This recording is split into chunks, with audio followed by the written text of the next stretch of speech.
다 노산이에요. 그렇네요. 40대. 나는 그 아기를 이제 그 전에 인공수정하고 시험관하기 2번 실패하고, 그래서 이제 시험관하기 3번째 해야지 하는데, 그게 이제 시술을 해놓고 피 검사할 때까지 한 10일 걸리잖아요.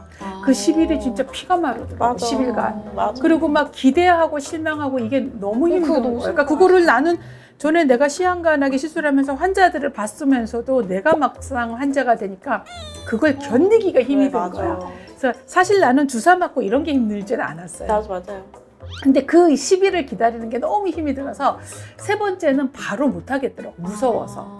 그 견딤이 힘들어서. 그래서 이제 1~2달 좀 쉬어야겠다. 그리고 선생님한테 이제 전화해서 저 1~2달 쉬는 동안 뭐 할까요? 피임약이라도 먹어볼까요? 뭐 그렇게 하다가 남편이랑 저녁에 이제 맥주를 한 잔 먹으러 갔거든요. 그래서 맥주를 한 잔 먹고, 원래 난 맥주 되게 좋아하는데 그날 맥주 먹고 배가 너무 아파서 화장실을 너무 많이 갔어요. 이상하다. 내가 왜 맥주를 먹고 닭이랑 내가 좋아하는 치킨이랑 맥주 먹는데 배가 아프지? 그래서 그 다음날 이거 혹시 모르는데 이렇게 뭔가 장에 변화가 생겼으니 혈액 검사를 해봐야지 하고 혈액 검사를 딱 했더니 30 얼마가 나오는 거야. 그게 10 이상이면 임신이거든요. 그래서 임신인 거 알았죠. 우리 시험관 2번째 가시신 거예요? 하고 시험관은 실패하고 실패하고 자연으로요. 그러니까 이제 내 생각에 다 그 배란 유도제를 계속 맞았잖아요. 그 영향일 것 같아요. 그 약발의 기운으로. 그게 원래 이게 배란이 되려면 난자가 3개월 전부터 준비하거든요. 그러니까 계속 난자의 질이 내 추측이 개선되지 않았을까. 원래 난자의 질보다 계속 주사를 맞아서 몇 달을 맞았으니까 그 영향일 것 같아요. 그런가? 저 결혼하기 전에 결혼식 때문에 살을 이렇게 점점 빼고 있었고, 그것 때문에 맨날 집에서 운동을 하긴 했거든요. 자전거도 타고 막 이렇게 하고. 그래서 그러니까 살 빼면 한 3kg 빠지면 임신 잘 돼요. 내가 4kg 뺐죠. 그리고 그때는 착상을 하려면 밀가루를 먹으면 안 된다고 그래서 밀가루를 또 3주 끊었어요. 착상하고 밀가루가 관계돼요? 그냥 그래서 배가 차가워진다. 그때는 임신만 되면 처음 들어요. 그러면 뭐 외국에 아니 밀가루 같은 걸 먹으면 배가 차갑대요. 그래가지고 뭐 밀가루 먹고 포도즙을 아니 나 그때는 약간 그런 게 속설처럼, 왜냐면 맘카페 이런 데 가면 엄마들이 뭐를 조심해라, 밀가루를 조심하고 뭐 포도즙을 먹어야 되고 막 이런 게 있었어요. 키위 먹지 마라. 그래가지고 파인애플. 그 요즘 또 나와요 그런 게? 아니겠지 설마. 그 당시에 있었어요. 그래가지고 그러는 거 아니야? 포도즙을 되게 열심히 먹고 포도즙. 네. 포도즙을 먹으면 착상이 잘 된다고 그래가지고. 포도즙이요? 네. 안토시아닌? 안토시아닌이 착상에 도움된대요? 어쨌든 저는 그래서 밀가루를 한 3주 끊고 그 다음에 살을 한 4kg 빼고 그런 다음에 이제 됐으니까 저는 믿었어요. 계속 지금까지. 근데 그거보다는 체중이 빠지면 환자들이 전반적으로 임신이 좀 잘 되더라고요. 체중이 한 3kg 빠지면. 날씬한 사람이 빼면 안 되지. 근데 보통은 체중을 조금 빼면 임신이 다이어트 하다 임신 많이 되잖아요. 그래서. 난 지금도 다이어트 중이긴 한데. 그러면 시도 한번 딱 맞네. 꿈도 꿨겠다. 한번 시도를. 근데 둘째가 만약에 생기면 마음이 어떨 것 같은데? 저 둘째 생기면 너무 좋을 것 같아요. 첫째 때보다 근데 더 불안할 것 같아요. 그러니까 혹시 유산이 될까봐 이런 걱정이 더 많이 생길 것 같은. 근데 둘째 생기면 첫째 때와는 다르게 그 기쁨이라든지 그런 걸 좀 온전히 더 느낄 수 있지 않을까? 라는 그런 생각은 좀 들어요. 아니 저는 아기가 되게 순해요. 말도 잘 듣고 순하고, 솔직히 거저 귀엽다라는 말을 들어도 될 정도로 아이가 순한데, 근데 둘째가 생각나는 거예요. 둘째 갖고 싶다. 근데 남편은 제가 아팠잖아요 많이.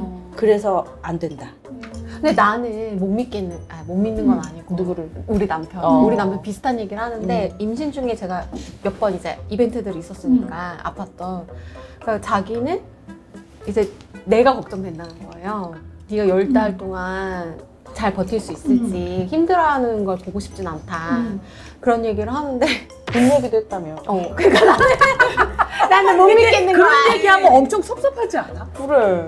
그쵸. 말이라도 뭐 어떻게 할 수는 없는데. 말이라도 돈 얘기는 안 하고 그 아픈 것만 걱정해, 우리 남편처럼. 근데 나는 어쨌든 나 아픈 걸 걱정해도 그걸 못 믿겠고. 아니 난 알아. 우리 남편도 되게 알뜰한 사람이라 돈부터 걱정하는 것 같은데, 말은 네가 많이 아팠으니까 약간 이렇게 하는 거죠. 얘기할 때 항상 현실적으로 이거랑 네가 임신하면 아픈 척 해야 돼. 나는 남편이 내 몸을 갖고 걱정한 걸 이때까지 본 적이 없어. 내 몸을 벌써 걱정. 그때만. 아니 얘는 뭐 임신했을 때는 애 낳고 나서나 내 몸을 걱정하는 걸 본 적이 없어. 거의 마지막 주까지 일하셨다고 하지 않으셨어요? 네, 그러니까 마지막에 4일 남겨놓고 근데 그때는 정말 간도하겠는 게 내가 그러니까 막판에 애 낳을 때 되니까 되게 불안해지더라고요. 그러니까 나 양수검사도 안 했거든요. 이 나이에 임신해서 애가 뭐 안 좋으면 어떡하겠냐, 무조건 낳을 건데 양수검사도 안 하겠다. 안 했는데 막상 분만일이 다가오니까 너무 걱정이 되는 거예요. 애가 어디 아프면 어떡하지? 그럼 어떻게 준비해야 되지? 애 낳고 출혈이 많이 돼서 중환자실 가면 어떡하지? 자궁적출을 하게 되면 어떡하지? 만약에 아는 게 많으셔서 더 불안했을 것 같아요. 그러니까 중환자실 갔다가 어떤 사람들 막 한 달 만에 태어나니까 아이가 한 달 있다 나오면은 그러니까 11월에 애 낳고 그러면 12월 초에 나오면 어떡하지? 그래가지고 나 들어가기 전에 남편 패딩 사놓고 들어갔잖아. 이거 12월에 나올 수도 있겠다. 아니 11월에 애 낳았는데 진짜 근데 내가 만약에 사망하면 어떡하지 생각이 잠깐 들었는데 이 생각은 하지 말아야지. 그러니까 이거는 너무 아는 맞아.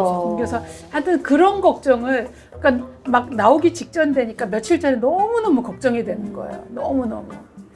그 걱정은 안 되세요? 만약 둘째를 가지는데 요새는 이제 노산이기도 하니까 말씀하신 것처럼 어떤 질환이 있을 수도 있잖아요.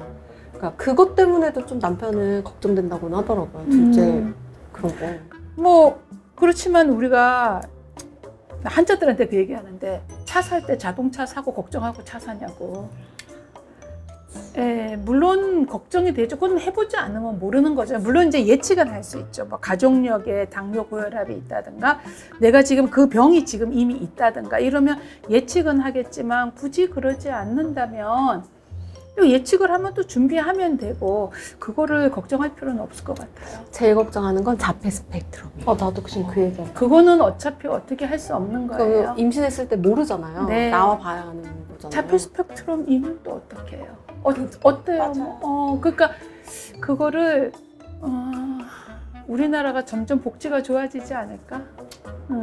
그러니까 남과 다른 거를 그냥 차이로 그냥 인정하고 키우는 나라가 돼야지 점점 우리나라가.